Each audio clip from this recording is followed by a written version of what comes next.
dalam Matius 10 ayatnya yang pertama, di situ dikatakan Yesus memanggil ke-12 muridnya dan memberi kuasa kepada mereka untuk mengusir roh-roh jahat dan untuk melenyapkan segala penyakit dan segala kelemahan. Mengusir itu artinya melempar keluar atau menghalau atau mengeluarkan dengan paksa atau mengeluarkan tanpa kompromi. Itu adalah sebuah tindakan otoritas. Dan yang kedua di sini dikatakan melenyapkan segala penyakit dan segala kelemahan. Melenyapkan di sini artinya merawat atau memulihkan atau menyembuhkan. Poin utamanya adalah Yesus memberi kuasa atau Yesus memberi exousian, kuasa otoritas yang sah kepada murid-muridnya. Dan di sini ada beberapa poin yang akan kita pelajari. Perintah Tuhan Yesus kepada murid-muridnya yang pertama adalah mengusir roh-roh jahat. Yang kedua, melenyapkan segala penyakit. Dan yang ketiga, melenyapkan segala kelemahan. Dan yang pertama itu mengusir roh-roh jahat, atau di dalam konteks aslinya bahasa Yunani yaitu di situ dikatakan roh-roh najis. Selanjutnya kita akan masuk di dalam poin kedua. Di sini ditulis melenyapkan segala penyakit. Di dalam konteks aslinya itu menyembuhkan atau merawat atau memulihkan. Di dalam Matius 4 ayat 23 di situ dikatakan, Yesus pun berkeliling di seluruh Galilea. Ia mengajar dalam rumah-rumah ibadat untuk memberitakan Injil Kerajaan Allah serta melenyapkan segala penyakit dan kelemahan di antara bangsa itu. Jadi Yesus memberi perintah kepada murid-muridnya. Karena apa? Karena itu yang ia kerjakan. Jadi ketika di dalam pelayanan Tuhan Yesus yang dia lakukan adalah apa? Ia mengajar di dalam rumah-rumah ibadat. Ia memberitakan Injil Kerajaan Allah. Dan dia melenyapkan segala penyakit dan kelemahan di antara bangsa itu. Di sini di poin yang kedua adalah merawat atau memulihkan atau menyembuhkan segala penyakit. Ada beberapa penyakit yang Tuhan Yesus sembuhkan. Contohnya ada yang tahu? Salah satu, Tuhan Yesus menyembuhkan orang yang sakit kusta. Yang kedua, orang buta. Orang buta apa? Melihat. Yang ketiga, orang apa? Orang apa, Alisin? Orang lumpuh apa? Berjalan. Apa lagi?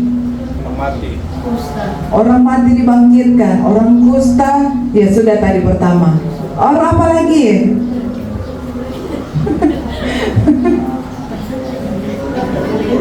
Apa lagi? Kemasukan roh jahat. Orang yang kemasukan roh jahat itu Tuhan apa? Mengusir roh jahat itu keluar. Apa lagi? Menyembuhkan orang apa le? Pendarahan. Oh ya, orang yang sakit pendarahan, orang yang tuli, orang yang bisu, bahkan apa? Orang yang mandu. Ada banyak hal yang Tuhan Yesus buat. Ada lagi penyakit satu. Penyakit apa? Epilepsi. Ya, penyakit ayan. Ada, kalau orang membaca di kitab-kitab Injil di Matius, Markus, Lukas, Yohanes, orang akan mendapati di situ ada banyak hal yang Tuhan Yesus kerjakan selama pelayanannya di muka bumi ini. Dia mengusir roh jahat, dia menyembuhkan orang sakit, dia membangkitkan orang mati, dan dia melenyapkan segala roh-roh kelemahan yang ada di bangsa itu. Apa penyebab sakit penyakit yang dialami oleh manusia secara fisik? Secara fisik manusia itu sakit karena ada apa? Ada infeksi yang disebabkan oleh mikroorganisme. Penyebab paling umum yaitu manusia mengalami infeksi apa? Bakteri, virus, jamur, parasit. Itu yang kalau bakteri itu ada tuberkulosis, ada infeksi saluran kemih. Kalau virus apa? Flu, virus COVID. Nah, itu virus-virus. Ada juga penyakit apa? Jamur, seperti penyakit kulit. Baru ada yang juga disebabkan oleh parasit, yaitu penyakit apa? Cacing. Tuh anak-anak kalau mau makan harus apa? Cuci tangan sebelum makan. Cuci tangan dulu, baru berdoa, baru makan. Jangan kosong pegang-pegang handphone. Di handphone itu paling banyak sekali kuman. Kuman banyak sekali di handphone. Karena apa? Itu sering manusia baku over, pegang-pegang, itu banyak sekali. Dan banyak anak-anak yang pegang handphone, punya tidak mau cuci tangan kalau mau makan. Toh, Alicia? Ada juga penyakit yang disebabkan karena faktor keturunan. Seperti apa, saudara? Darah tinggi. Apa lagi? Kolesterol, jantung.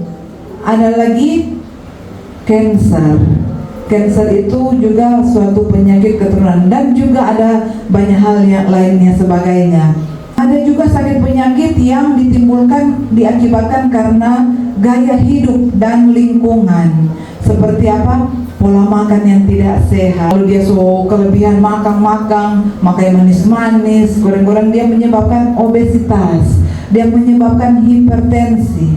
Ada juga orang yang kurang olahraga, dia menjadi lemah, DP jantung, DP kolesterol juga menumpuk. Ada juga orang yang suka-suka berokok, mabok, apa lagi, narkoba. Itu juga ada banyak hal yang yang mempengaruhi DP kehidupan. Seperti dia akan sakit apa kalau orang pemabok, apa yang nanti dia akan alami. Orang yang dari muda DP gaya hidup seperti itu, dia kalau Tuhan kasih umur panjang, dia akan tua nanti di DP umur kesekian. Karena kan dia rasa DP paru-paru mulai lemah, apalagi paru-paru bocor, dapat apa lagi yang paling parah, kanker paru-paru, dapat apa lagi? Kalau dari mudanya mau rawat itu tubuh, mau hidup baba rokok, baba mabok, nanti orang akan tua. Nanti kalau orang Tuhan kasih umur sekian, orang akan merasa, oh ternyata baru mau menyasar di umur, kenapa kita sakit-sakit umur begini, akibat dari perbuatan kita di masa muda. Totopan.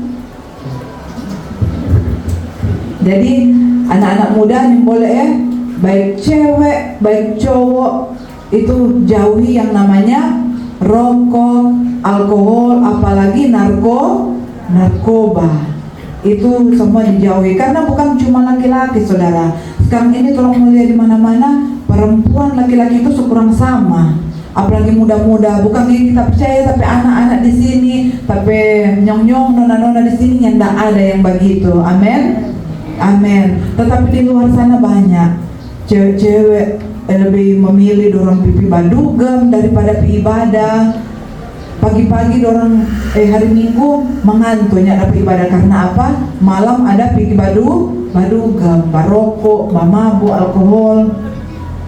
Syukur saudara kalau Tuhan masih kasih kesempatan untuk bertobat.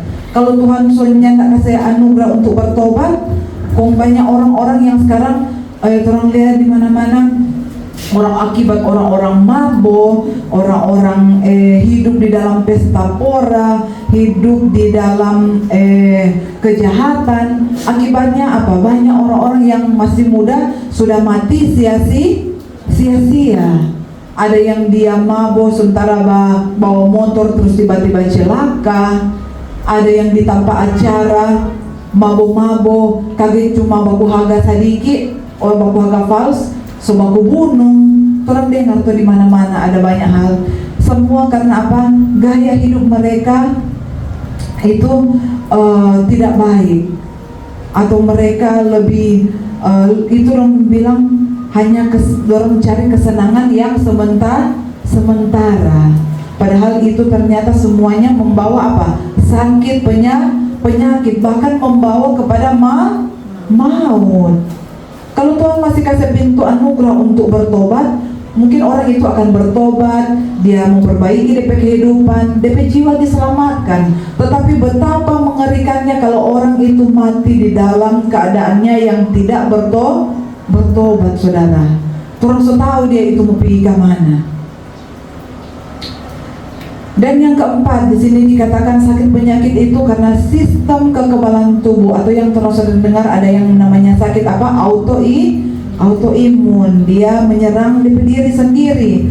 Di sini orang itu bisa menyebabkan penyakit lupus atau multiple sclerosis. Dalam perjanjian lama dan di dalam kitab Injil ada beberapa ayat yang mengaitkan dosa dengan penderitaan atau sakit penyakit. Misalnya kalau kita baca di dalam kitab 2 Tawarik 21 ayat 18 sampai 19, kalau ada yang pernah dengar cerita tentang Raja Yoram yang sakit. Mungkin kita sudah lama tidak membaca. Di sini dikatakan Raja Yoram itu dia sakit karena dosa yang dilakukannya. Karena di situ dikatakan di dalam 2 Tawarik dikatakan, tetapi ia tidak menyingkirkan anak-anaknya dari berhala. Ia juga berjalan dalam jalan raja-raja Israel seperti keluarga Ahab, karena ia mempunyai istri yang merupakan anak Ahab, dan ia melakukan apa yang jahat di mata Tuhan. Jadi singkatnya, Raja Yoram ini dia sakit disebabkan karena dosanya. Yang pertama, dia membiarkan penyembahan berhala di Yehuda. Di sini dikatakan dia tidak menyingkirkan anak-anaknya dari praktek penyembahan berhala.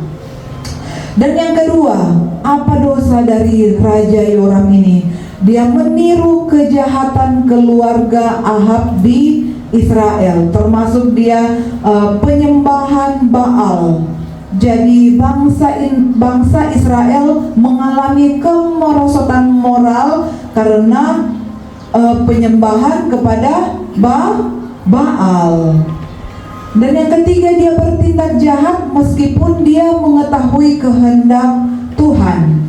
Ia secara sadar menolak jalan Tuhan dan menuruti pengaruh istri dari keluarganya, yaitu orang-orang fasik. Jadi Tuhan menimpakan sakit penyakit yang menyiksa dirinya. Di sini dikatakan di 2 Tawarik dikatakan Tuhan menimpakan kepadanya penyakit yang parah di perutnya sehingga ia menderita sakit hingga akhirnya dia meninggal, dan dia mati tanpa hormat, dan rakyatnya tidak meneteskan air mata ketika Raja Yoram ini mati. Jadi Raja Yoram mati karena apa, saudara? Dosa yang dia lakukan. Tetapi apakah setiap sakit penyakit itu diakibatkan karena dosa?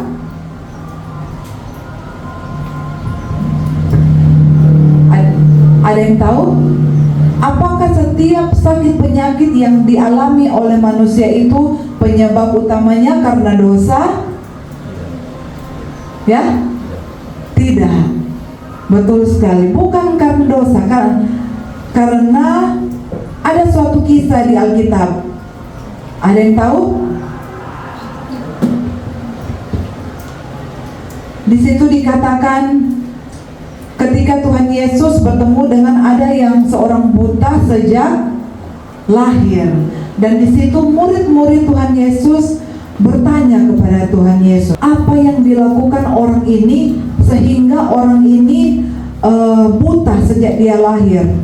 Ataukah apa yang menjadi dosa orang tuanya sehingga anak ini menjadi buta sejak lahir? Tetapi apa yang dikatakan Tuhan Yesus?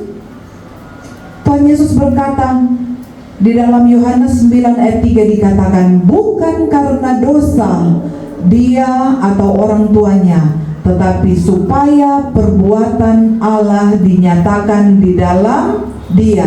Dia itu maksudnya di dalam orang buta itu.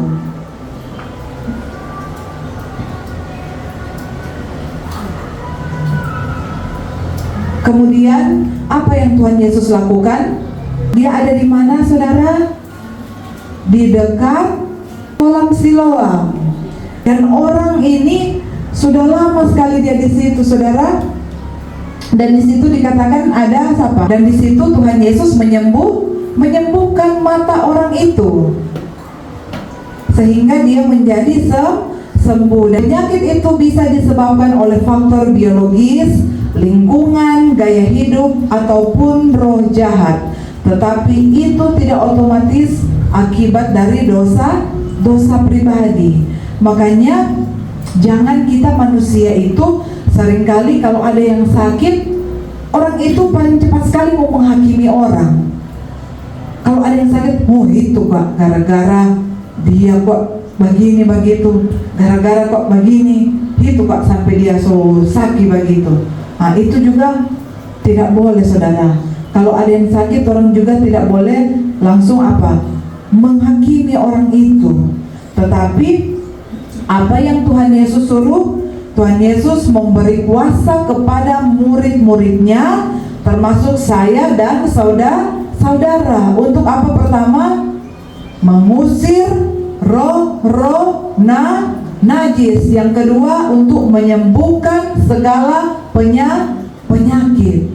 Terkadang kita kalau umpama ada orang sakit, atau ada keluarga, atau ada teman, kita malu, rasa malu untuk mau doakan. Apalagi anak-anak muda-muda ya. Apa pernah kalau menida bangun di petamang saki, bilang mari jom kita berdoa furngana. Ada yang begitu? Tuhan Yesus memberi kita perintah, karena saya dan saudara adalah murid-murid Tuhan Yesus. Jangan malu untuk orang bilang mari kita doakan. Saya juga bilang begini, bukan kepada saudara-saudara, tetapi kepada diri saya sendiri dulu. Karena terkadang kita malu, itulah akibatnya kuasa itu tidak bekerja. Karena apa? Dari pribadi kita sendiri yang tidak mengaktifkan kuasa itu. Karena apa? Faktor apa? Takut.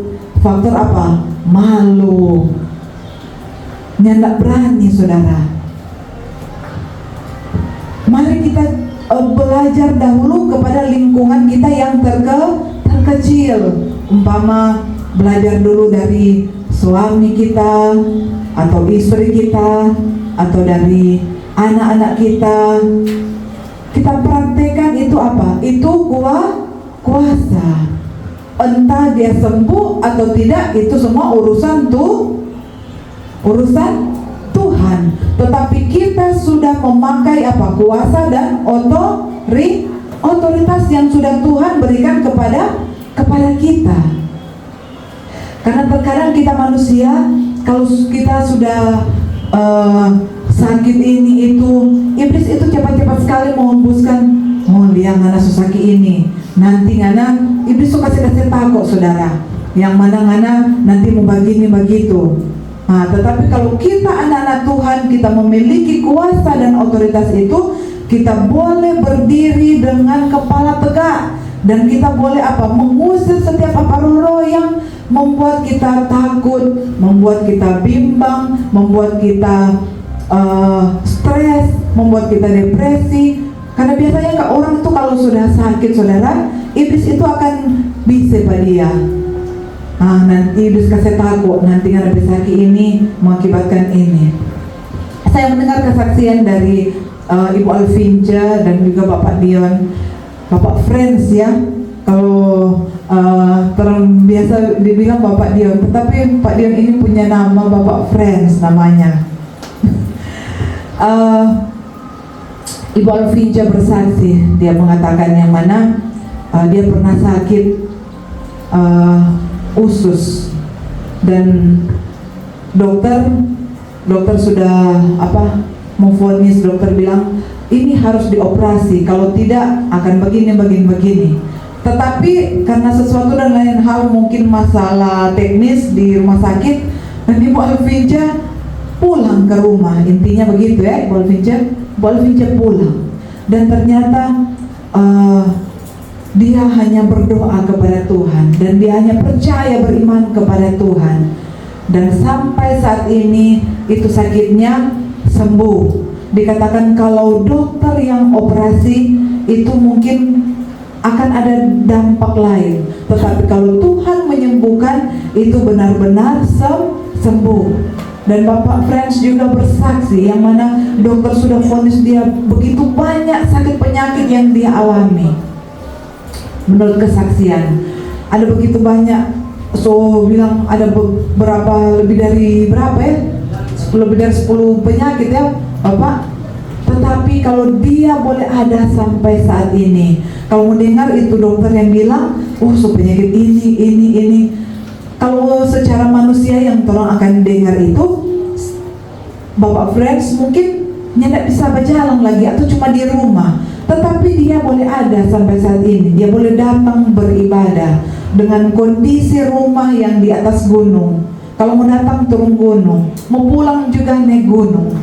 Tetapi dia masih sehat, kuat. Dan semua bukan karena kuat dan gagahnya, namun ada apa? Ada kuasa otoritas yang bekerja di dalam pribadi anak-anak Tuhan, sehingga mereka tidak menjadi lemah. Karena apa? Karena sakit penyakit mereka. Namun karena kuasa dan otoritas dari Tuhan, mereka boleh berdiri, mereka boleh lawan setiap sakit penyakit itu. Bukan berarti kita ini anti dokter, bukan saudara. Karena dokter juga bagian dari perpanjangan tangan Tuhan untuk menolong orang-orang yang sakit.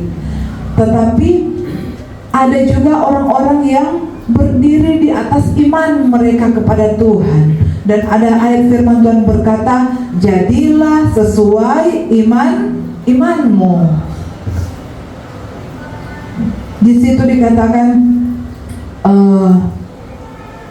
setiap sakit penyakit itu faktornya bukan karena bukan seluruhnya, bukan sepenuhnya karena dosa. Tetapi setiap sakit penyakit yang dialami manusia adalah untuk menyatakan kemuliaan Allah. Karena apa saudara? Ada beberapa orang yang diizinkan Tuhan mengalami sakit penyakit, yaitu supaya apa? Supaya dia hidupnya boleh menjadi kesaksian. Ada banyak orang-orang yang akan percaya kepada Tuhan. Ada banyak orang-orang yang akan datang kepada Tuhan melalui kesaksian hidupnya. Bukan berarti juga orang-orang yang berobat kepada dokter juga tidak ditolong. Bukan begitu ya saudara.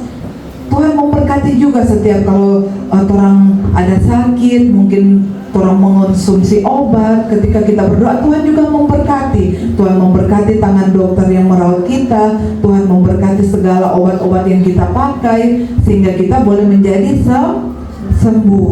Ada orang yang ketika dia mengalami sakit, yang pertama dia berdoa menurut apa? Dengan kuasa dan otoritas. Dia percaya Tuhan Yesus sanggup menyembuhkan, dan terjadilah kesembuhan itu. Di tengah-tengah masalah pergumulan sakit penyakit yang kita alami, ternyata disitulah mujizat Tuhan dinyatakan. Ketika dia mendapat sakit penyakit, dia itu berdoa, dia usir dari sakit penyakit, dan sakit penyakit itu keluar. Ada juga orang yang ketika dia sakit, dia itu berdoa, dan dia itu mengurapi dirinya dengan apa? Dengan minyak. Ada juga orang yang ketika tubuhnya sakit, dia hanya apa? Berdoa, mengucap syukur, dan jadilah menurut ucapan syukur itu. Ada juga orang yang ketika dia mengalami sakit penyakit, dia apa? Meminta ampun atas segala dosa dan pelanggarannya.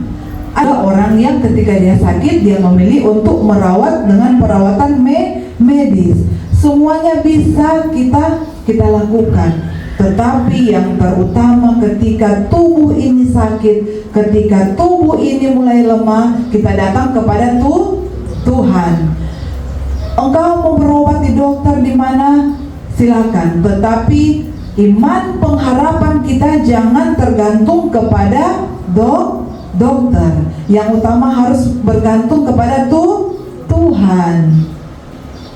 Berdoa dulu, saudara. Berdoa, minta ampun kepada Tuhan. Kalau seandainya kita merasa kita melakukan kesalahan, kita minta ampun kepada Tuhan. Kita adakan pemberesan hidup kita. Karena terkadang sakit penyakit itu ada di dalam kehidupan kita karena juga apa? Ulah kita sendiri. Ada orang-orang yang setiap hari dia marah.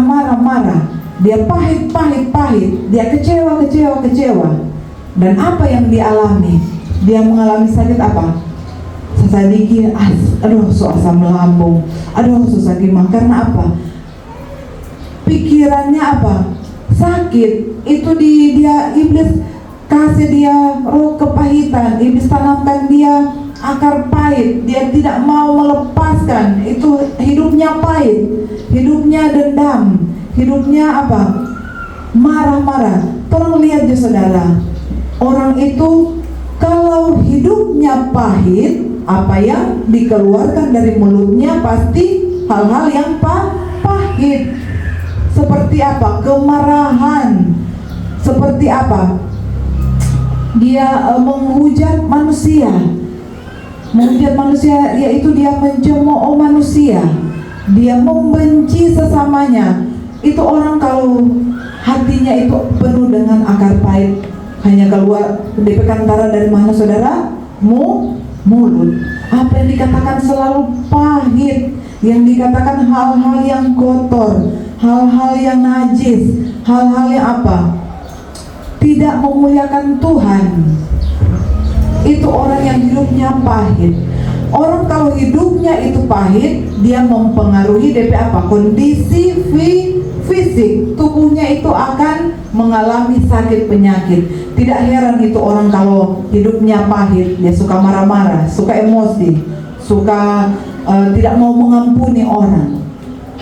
Dia masih dendam, dia masih ingat itu perkara yang seberapa puluh tahun lalu, dia masih ingat saudara, dia mau buang itu. Itu dia tahu itu ada simpang apa dalam hati? Sampah. Barang-barang busuk itu simpang di dalam hati. Seharusnya kita sebagai anak-anak Tuhan, setiap hari kita harus mengadakan pemberesan dengan Tuhan.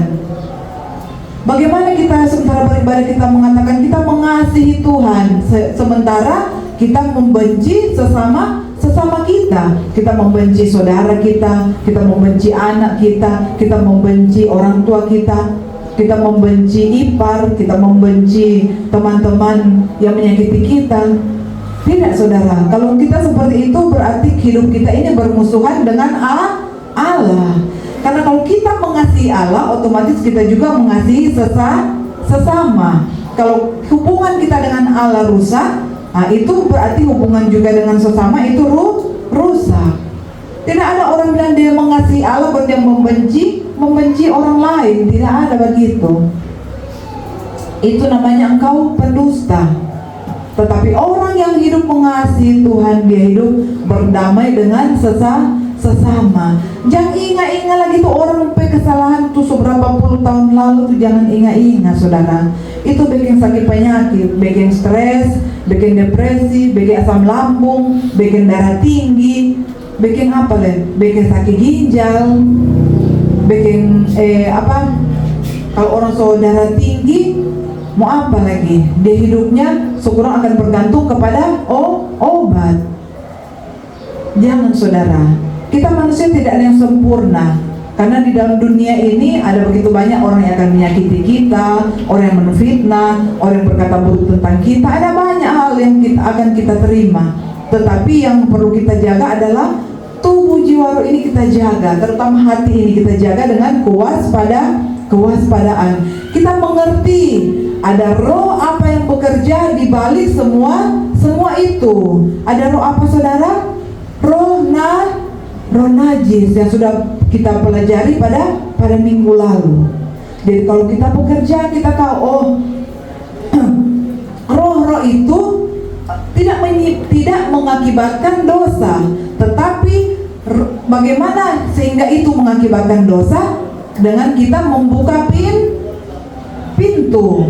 Karena roh itu dia kerja apa? Dia menggoda, dia menyesatkan. Apalagi yang dia lakukan?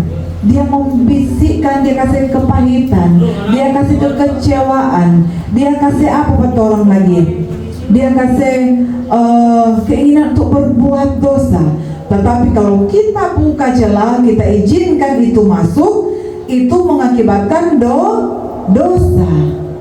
Tetapi kalau kita tidak mengizinkan dia masuk dan menguasai kehidupan kita, itu belum dosa. Tetapi yang menjadikan dosa adalah ketika kita membuka celah, kita membuka pintu dari roh-roh najis itu masuk, menguasai hati, pikiran, tubuh, jiwa, roh ini, dan juga kita pelihara. Kita tidak membuang itu mengakibatkan dosa. Dan dosa itu bertentangan dengan kekudusan Allah. Karena itu mengakibatkan apa? Tidak murni, tidak kudus. Karena di firman Tuhan berkata, kuduslah kamu sebab aku kudus. Apakah ada semua manusia yang kudus di dunia ini? Tidak ada. Tetapi manusia itu apa yang harus dilakukan? Berusaha untuk menjadi serupa dan segambar dengan Allah. Karena manusia diciptakan serupa dan segambar. Oleh sebab itu kita harus berusaha untuk hidup kudus di hadapan Tuhan. Tidak ada saudara, manusia semua ini berdosa, tetapi kita semua harus berusaha. Anak-anak muda di tempat ini, jangan engkau hidup tidak kudus. Sebelum engkau masuk di dalam pernikahan yang kudus, jagalah kekudusan hidupmu. Jagalah, jangan karena tubuh ini adalah bait Allah. Roh Kudus ingin berkarya dengan sebebas-bebasnya. Tetapi kalau ada hal-hal yang cemar, hal-hal yang tidak kudus, ada dosa, Roh Kudus itu tidak mau untuk bekerja. Karena itu menjadi sebuah penghambat. Tuhan ingin memberkati kehidupan kita, tetapi dosa itu yang menghambat semuanya itu. Kita akan sambung kembali minggu depan di poin yang terakhir, yaitu melenyapkan segala kelemahan. Mari kita tutup Alkitab.